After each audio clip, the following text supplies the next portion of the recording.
आणि जे सातत्याने बातम्या देण्याचा प्रयत्न मीडियामध्ये आम्ही पाहतोय की कोणतरी आमचे विरोधक सांगतात की ह्यांनी संपर्क साधला, त्यांनी संपर्क साधला.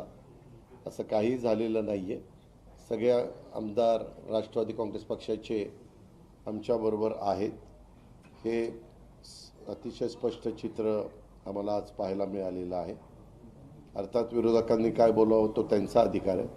मला बाकीच्यांच्याबद्दल काही बोलायचं नाही, परंतु बारामतीचा देखील जो कौल आहे, तो कौल जो काही निकाल लागलेला आहे त्याबद्दल मी स्वतः म्हणजे आश्चर्यचकित पण झालेलो आहे. आणि मलाही समजत नाही की गेले अनेक वर्ष मी जवळपास पहिल्यांदा तिथं खासदार झालो 1991ला, तेव्हापासून कुठल्याही निवडणुका झाल्या तरी प्रचंड पाठिंबा बारामतीकरांनी मला दिलेला होता. यावेळेस सामोरं जाण्याचा निर्णय घेतलेला आहे आणि त्याच्या संदर्भात आमची महायुती आहे. त्या महायुतीमधले देखील जे प्रमुख आहेत, एकनाथराव शिंदे असतील, देवेंद्रजी असतील, यांच्याशी पण चर्चा करून मागं लोकसभेच्या 48 जागांच्या संदर्भातला महायुतीचा निर्णय होत असताना त्याच्यामध्ये काही त्रुटी राहिल्या, कुठं आपण कमी पडलो, ह्यावेळेस आम्हाला साधारण एक गोष्ट जाणवली. मुस्लिम समाज हा आमच्यापासून दूर गेलेला होता. संविधानाच्या बद्दलचा जो काही मुद्दा विरोधकांनी मांडला आणि यांना 400 पार, अबकी बार 400 पार, हे यांना संविधान बदलायचं, घटना बदलायची, असं काहीतरी एक त्यांनी प्रचार केला. आणि त्याही प्रचाराला मागासवर्गीय समाजाने थोडा बहुत त्यांच्या मनामध्ये बिंबवण्यात ते सगळे यशस्वी झाले. नंतर आरक्षणाच्या संदर्भातला पण मुद्दा काही बाबतीमध्ये तुम्ही जर मराठवाड्यातल्या जागा बघितल्या तर संभाजीनगरची जागा सोडली तर बाकी एकही जागा महायुतीची त्या परिसरामध्ये येऊ शकली नाही. अशा काही गोष्टी साधारण ह्या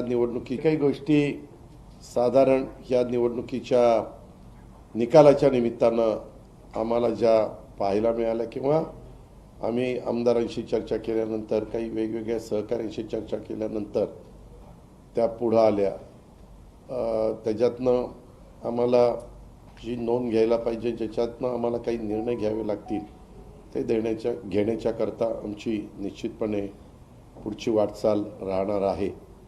आणि ह्या 3-4 गोष्टीचा फटका आम्हाला निश्चितपणे बसला आहे.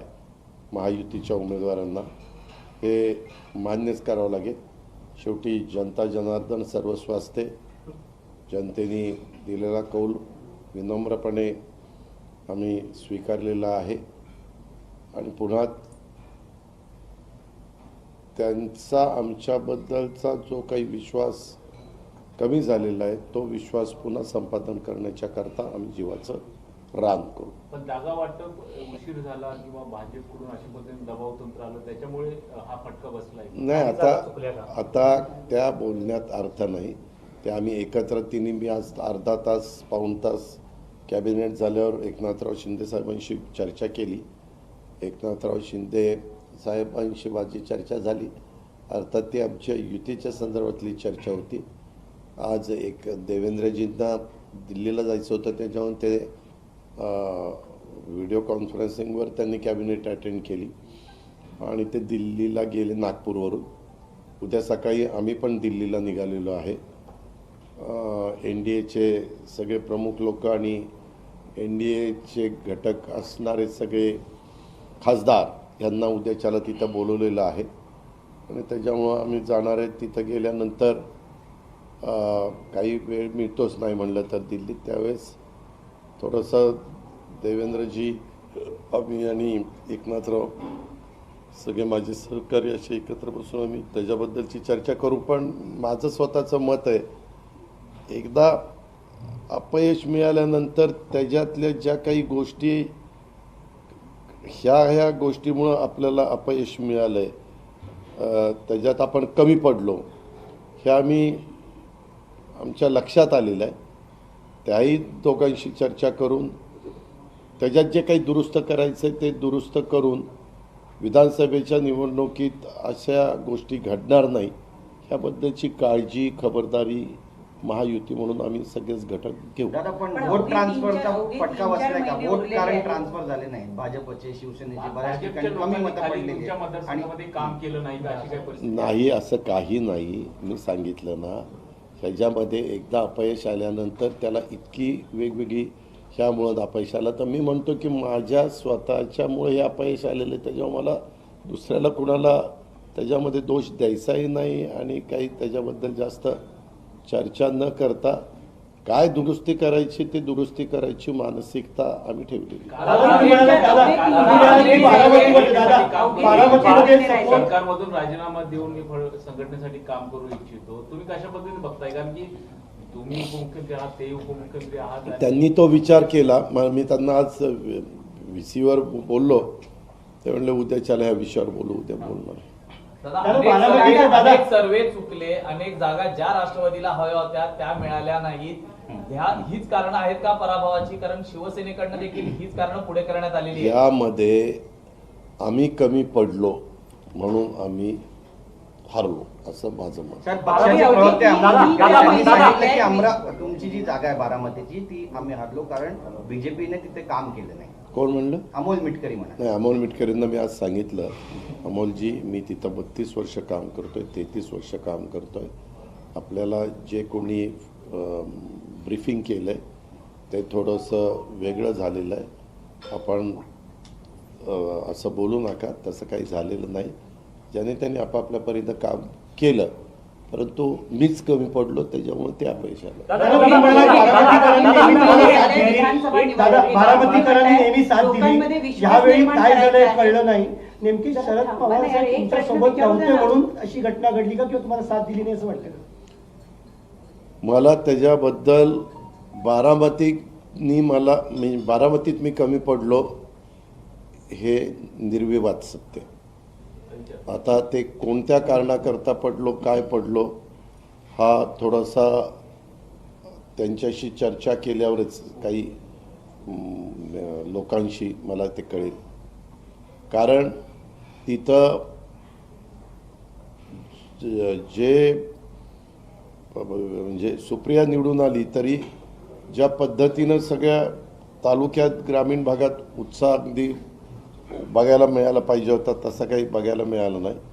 काही भागामध्ये चौकात म्हणजे गुलाल बिलाल उधळण्याचं काम झालेलं आहे.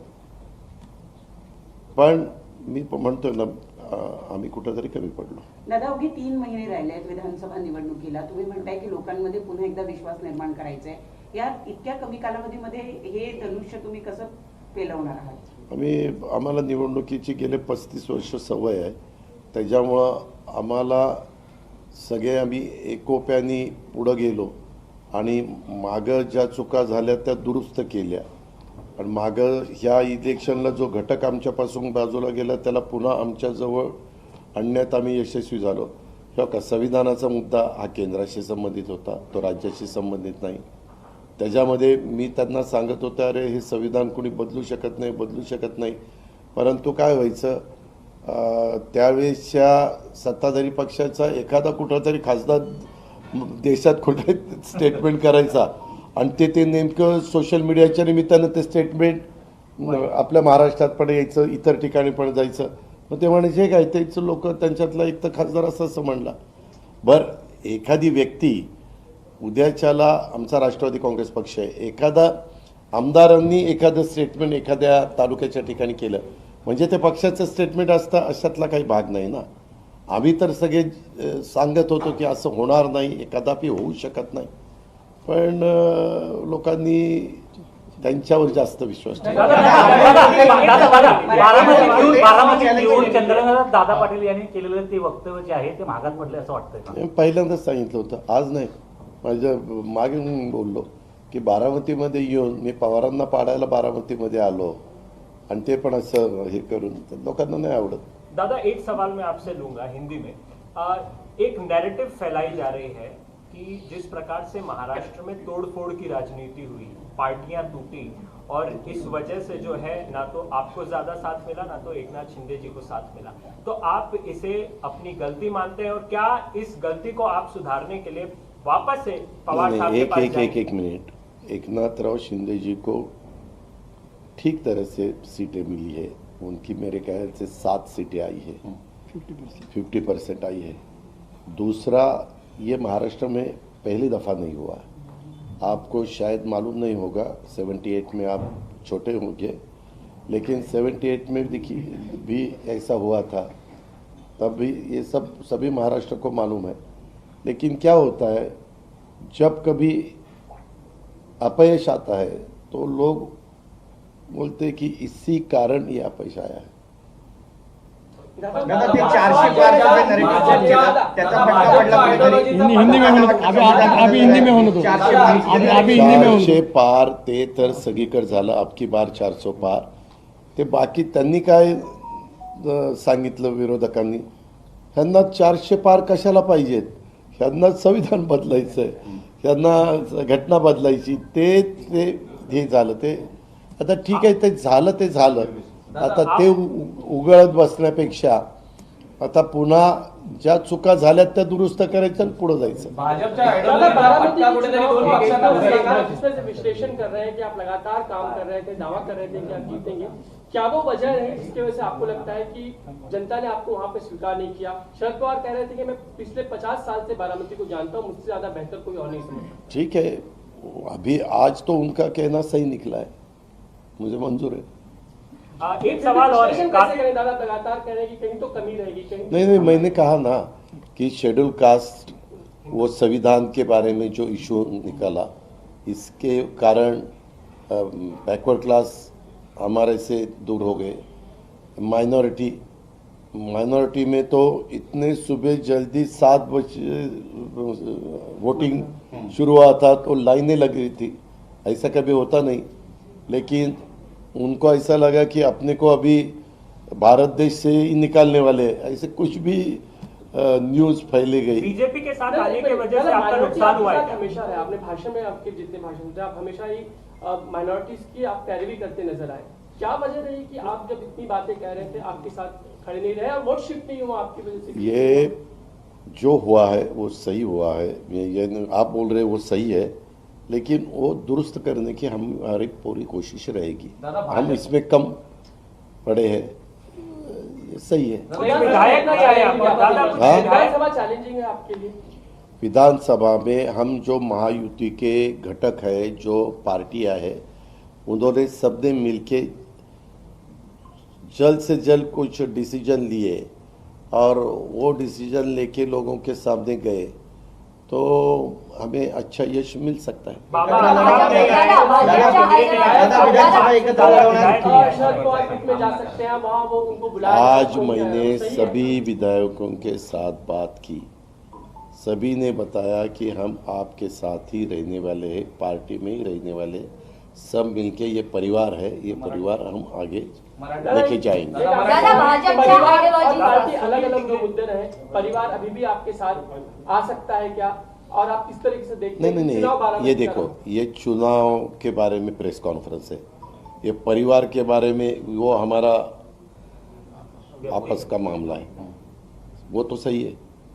उसमें बाकी के मीडिया के सामने लाने की कोई ज़रूरत नहीं.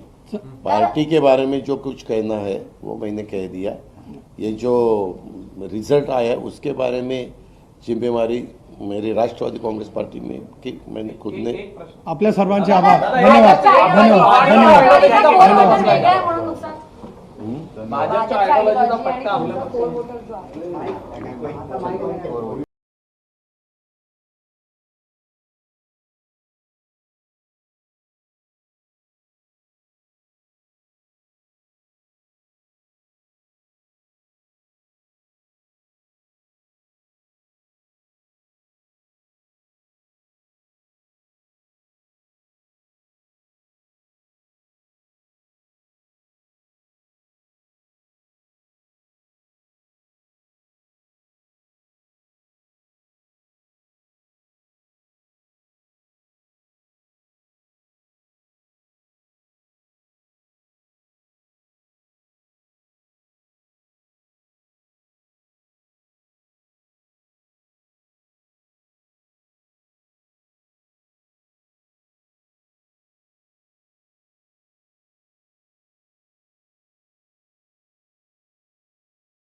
प्रमुख लोकांची एक बैठक घेतली होती, सगळे मंत्री होते. त्याच्यात प्रफुल्ल पटेल, सुनील तटकरे, रामराजे नाईक निंबाळकर साहेब असे आम्ही सगळे बसलो होतो.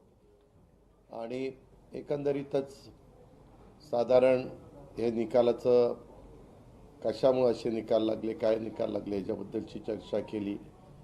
आज संध्याकाळी आमच्या सगळ्या आमदारांना आम्ही एकत्र बोलवलेलं होतं, MLA आणि MLC. त्याच्यातले काही जण येऊ शकले नाही, त्यांच्या काही अडचणीमुळं.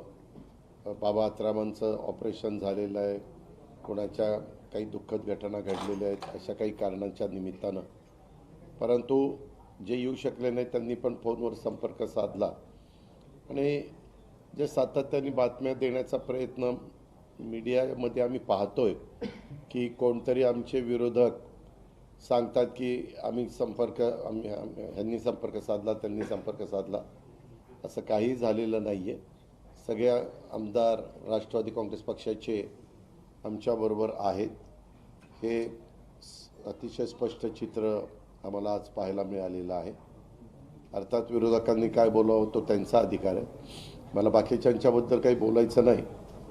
परंतु बारामतीचा देखील जो कौल आहे, तो कौल जो काही निकाल लागलेला आहे त्याबद्दल मी स्वतः म्हणजे आश्चर्यचकित पण झालेलो आहे. आणि मलाही समजत नाही की गेले अनेक वर्ष मी जवळपास पहिल्यांदा तिथं खासदार झालो 1991ला, तेव्हापासून कुठल्याही निवडणुका झाल्या तरी प्रचंड पाठिंबा बारामतीकरांनी मला दिलेला होता. ह्यावेळेस सामोरं जाण्याचा निर्णय घेतलेला आहे आणि त्याच्या संदर्भात आमची महायुती आहे. त्या महायुतीमधले देखील जे प्रमुख आहेत, एकनाथराव शिंदे असतील, देवेंद्रजी असतील, यांच्याशी पण चर्चा करून मागं लोकसभेच्या 48 जागांच्या संदर्भातला महायुतीचा निर्णय होत असताना त्याच्यामध्ये काही त्रुटी राहिल्या, कुठं आपण कमी पडलो, ह्यावेळेस आम्हाला साधारण एक गोष्ट जाणवली. मुस्लिम समाज हा आमच्यापासून दूर गेलेला होता. संविधानाच्या बद्दलचा जो काही मुद्दा विरोधकांनी मांडला आणि यांना 400 पार, अबकी बार 400 पार, हे यांना संविधान बदलायचं, घटना बदलायची, असं काहीतरी एक त्यांनी प्रचार केला. आणि त्याही प्रचाराला मागासवर्गीय समाजाने थोडा बहुत त्यांच्या मनामध्ये बिंबवण्यात ते सगळे यशस्वी झाले. नंतर आरक्षणाच्या संदर्भातला पण मुद्दा काही बाबतीमध्ये तुम्ही जर मराठवाड्यातल्या जागा बघितल्या तर संभाजीनगरची जागा सोडली तर बाकी एकही जागा महायुतीची त्या परिसरामध्ये येऊ शकली नाही.